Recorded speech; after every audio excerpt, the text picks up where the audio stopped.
Dobrý deň, moc vás pozdravujem. Dnešné videjko by som chcela venovať retinolu. Tomuto produktu, tejto kolekcii Clinical Solution Retinol 0,5 sérum a k tomu je vlastne takéto upokojujúce mliečko, pretože veľa z vás ho dostalo pod stromček, tak by som chcela, aby ste ho začali správne používať, aby náhodou ste úplne nepomiešali niečo a proste, aby ste mali z toho ten najväčší úžitok, aby ste ho používali bezpečne, ten retinol. Tak poďme sa na to spolu pozrieť. V prvom rade vám teda musím vysvetliť, že prečo sa skladá ten retinol z dvoch častí. Ak ste náhodou dostali iba túto časť, odporúčam v každom prípade doobjednať aj toto ukludňujúce, obnovujúce mliečko, ktoré je veľmi podstatné v tom procese celom, ako začať používať ten retinol. Takže sú to dva produkty. Hlavnú úlohu samozrejme hrá tento retinol sérum 0,5. Je to veľmi vysoká koncentrácia, tým pádom veľmi účinná. Je to už rada z dermokozmetiky, to znamená, že je to úplne že už o úroveň vyššie ako normálne produkty. Pôsobí vám to úplne na iný level, ako keby tej účinnosti aj v iných vrstvách, že naozaj to dokáže vyslovene vymeniť starú kožu za novú. Ja určite natočím aj videjko náhodou, ak ste tento retinol nedostali ako vianočný darček, ale možno ste zvedavé, na čo to je, prečo by ste ho mali mať, pretože môj názor je, že by to mala mať naozaj každá jedna žena po dovršení 20. roku života, tak vám to všetko vysvetlím v takom druhom videjku, ale toto video by som naozaj chcela venovať vám, ktoré už ten retinol máte, aby ste ho začali správne používať. Takže máme tam hlavnú úlohu retinol 0,5 sérum, veľmi koncentrované, a potom tam máme takého pomocníka, obnovujúce, upokojujúce mliečko, zložené z niekoľkých blahodárnych olejov, ktoré má za úlohu v prvej fáze toho retinolu rozrieďovať ten retinol, aby nebol taký silný. A potom v ďalšej fáze už vlastne len doplňa účinky a ako keby, že spraví také tie pomocné práce, vlastne ten retinol spraví to najdôležitejšie a to mliečko spraví také tie pomocné práce, ktoré sú tam ale veľmi podstatné. Takže nikdy, prosím vás, nikdy tieto produkty nerozdeľujte od seba, vždy ich používajte určite spolu. To je prvé základné pravidlo. Druhú vec, ktorá je veľmi dôležitá, ktorú vám chcem ako kebyže vysvetliť, aby ste rozumeli celému tomu konceptu, je, že tento retinol, už keď ho začnete používať, prosím, už ho používajte, kým nevymyslia niečo nové, pretože je to naozaj revolučná zlatá zložka v kozmetike.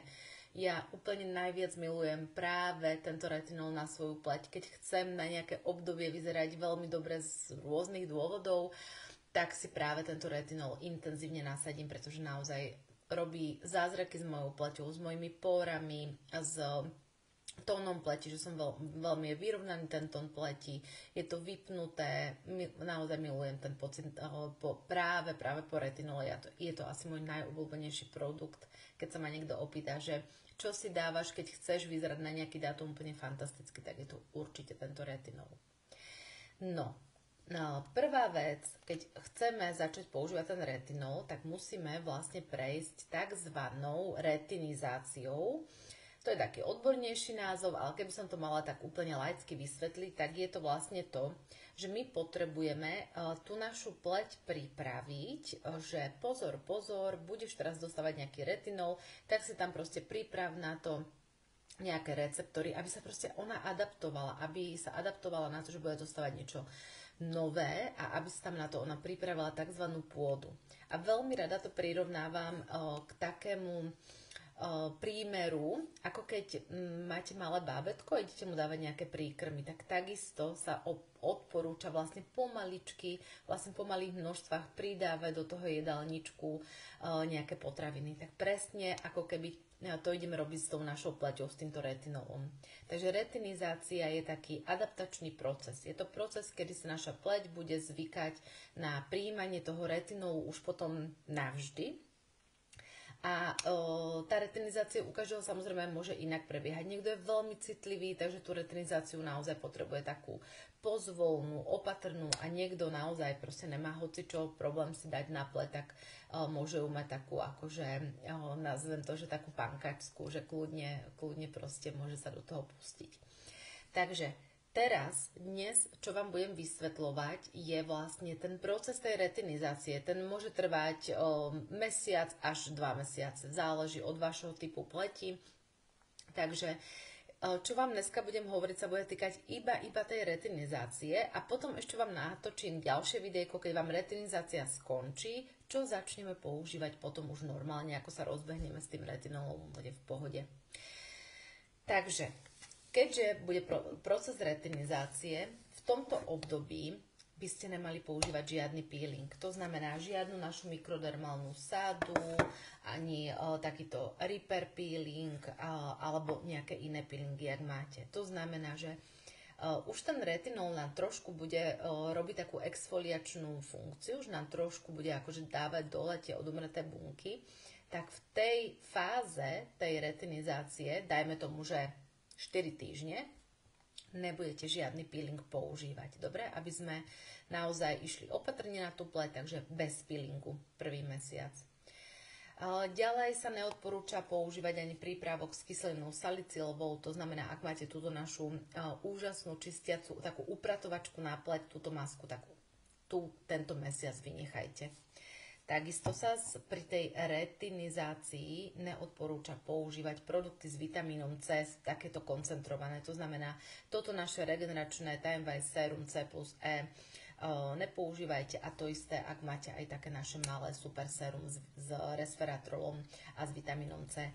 Tento mesiac si to proste odpustite, budeme mať takú skromnejšiu tú starostlivosť kvôli tomu, aby sme naozaj išli tak opatrne na tú pleť. Takže samozrejme môžete si pleť čistiť našim čistením, používať tonikum, môžete používať rozjasňujúcu masku, rúžovú ilovú masku, gelovú hydratačnú masku, čiže masky určite používajte a môžete kľudne používať v tej starostlivosti liftingové sérum z Repair Sady a určite môžete používať tieto naše nové séra, čo sú k zázračnej sade, ak máte tento nočný obnovujúci gel s aktívnymi zapozdrenými vitamínkami, ktoré vám vlastne práskajú v tomto dávkovači aktívnej, to stávate na pleť a potom táto denná ochranná emúzia, ktorá sa dáva s 30 faktorom, ktorá sa dáva až na krém, tak tu určite práve odporúčam, ak budete skúšať retinol. Dobre, takže toto áno, liftingové sérum áno a v podstate, čo som nepovedala, že nie, kľudne môžete používať. Dobre? No a teraz ako budete spúšťať ten proces retinizácie? Ešte jedna dôležitá informácia, prosím vás, retinol v každom prípade používame vždy iba večer. Nikdy nie na deň, čiže vždy iba večer. Je veľmi podstatné práve, aby ste dobre hydratovali pleť, to je za každých okolností. Takže poďme si povedať, že čo už dneska večer by som chcela začať retinizovať, pripravovať tú pleť na tú vlastne na retinol, čo budem robiť, ako si ho budem vlastne dávkovať. Takže poďme si to spolu povedať. Normálne si umiete pleť našim čistením, dobre si pleť vysušíte, pretože retinol úplne nemá rád styk s vodou, takže pleť musí byť vysušená. Dáte si očný krém, to je úplne, že najprv, aby ste si potom náhodou tými retinolovými prstíkmi nezanášali proste, keď si budete dávať až potom očný krém, aby ste tam nezaniesli ten retinol. Takže odporúčam umyť pleť, usušiť, dať očný krém, chvíľku počkať a ideme aplikovať retinol. Dáte si samozrejme aj tonikum, nechajte to všetko krásne vsiaknúť, aby si to všetko potiahlo a ideme dávať ten retinol. Ako ho budete dávať? Napríklad prvé 2 týždne. Prvé 2 týždne ho budete dávať tak 2-krát do týždňa večer, hej? Viacej nedávajte, dajte si rozostup 3 dní a vlastne každé 3 dní si dáte retinol. A budete ho dávať takým spôsobom, že dáte pumpičku tohto séra retinolového, takže dáte si pumpičku na ruky a do tej pumpičky si dáte normálne toto mliečko. Zmiešate to spolu, tieto dve zložky a toto množstvo dáte na tvár. Pozor, dáva sa to iba na tvár. Nedáva sa to na krk ani na dekolt. Veľmi dôležité. Nedáva sa to tam, čiže dáva sa to iba na tvár. Pozor, okolie očí vynechať a opakujem ešte raz to dávkovanie. 1 pumpička tohto séra a do toho 1 pumpička tohto mliečka. Zmiešame spolu, spravíme kašičku a dáme na tvár. Toto budeme aplikovať 2 týždne. Kašičkové 2 týždne. 2-krát do týždňa vám stačí, áno? Čiže každé 3 dni, aby tam bol rozostup. Sledujem si pleť. Ak by sa vám stalo, dám si túto kašičku a mám pocit, že som veľmi suchá, kľudne si môžete dať na to ešte jednu vrstvu tohto hydratačného obnovujúceho mliečka. Absolútne nič tým nepokazíte. Je úžasne ľahulinké, to ani nebudete cítiť na pleti. Je ľahulinké a je veľmi hydratačné a obnovujúce, ukludňujúce. Takže naozaj ono je tam taký, naozaj, aby poupratovalo, ako keby upokojilo potom retinol. Hej, ten retinol tam príde, spraví úplne show, spraví tam proste svoju úlohu a to mliečko tam potom trošku také akože po ňom vyslovene, že poupratuje. Takže to máme na 2 týždne.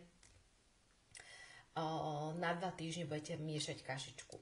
Po 2 týždňoch ideme používať obidva produkty, ale budeme ich používať tak, že všetko dodržujem, ale rozdelíme ich už po tých 2 týždňoch. To znamená, dám si pumpičku toho retinolu, dám si ju na pleť, roznesiem a potom na ten roznesený si dám zase obnovujúce mliečko. Čiže už nerobím kašičku.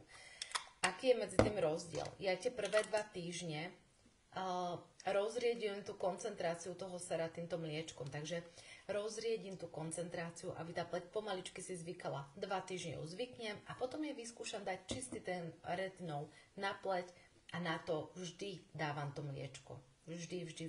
Takže toto je náš prvý mesiac. 2 týždne koncentráciu riedím tým mliečkom, čiže robím kašičku a po 2 týždňoch ide najprv retinol a na to ide mliečko. Dobre, takže toto by sme mali, dajme tomu, že 1 mesiac retinizácie. Ak ste úplne v pohode, už potom môžete pokračovať, že dávate mliečko, teda retinol na to mliečko a už tak pokračujete kľudne 2-krát do týždňa, môžete si potom pridať kľudne aj 3-krát do týždňa a potom môžete kľudne používať aj 5-krát do týždňa, je to na vás. Kľudne, keď chcete sa opýtať na váš konkrétny prípad, tak mi napíšte, ja vám to presne dám na vašu, ako vás poznám, ako poznám vašu pleť, vašu starostlivosť, koľko toho používate a vám to kľudne ušijem na mieru, aby ste, keby ste náhodou si s tým nevedeli rady. No, čiže keď dám sérum retinolové, na to dám mliečko, pokračujem v ďalšej starostlivosti, lebo chcem dávať tej mojej pleti čo najviac, takže ak používate toto liftingové sérum, kľudne na to ešte dáme liftingové sérum. Retinolové sérum sa v žiadnom prípade ako keby že nenahrádza nejaké iné sérum. Je to starostlivosť o úroveň vyššie, takže určite si žiadne sérum, ktoré používate, nevynechávajte z tej vašej starostlivosti. Liftingové sérum môže ísť na to a potom vlastne ešte môžete dať na to krém. Tak verím, že to bolo pre vás zrozumiteľné. Ak by ste mali nejaké otázky, tak kľudne mi napíšte, veľmi rada vám to ušijem naozaj na mieru. A len opakujem, že toto je návod na tie prvé 4 týždne, na ten adaptačný proces, takzvanú retinizáciu. Ešte vám natočím video, ako budete potom, ako tam môžete aplikovať všetky možné produkty, ktoré máte k dispozícii, ako to napríklad robím, ja vám môžem ukázať. Dobre? Takže majte sa pekne a určite retinizujte, určite choďte do retinolu, lebo je to úžasný produkt, z ktorého proste by sme naozaj mali si zobrať čo najviac, keď ho máme vyvinutý. Je to absolútny proste môj miláčik úplne, že dokáže, taký Superman, naozaj Superman. Majte sa krásne.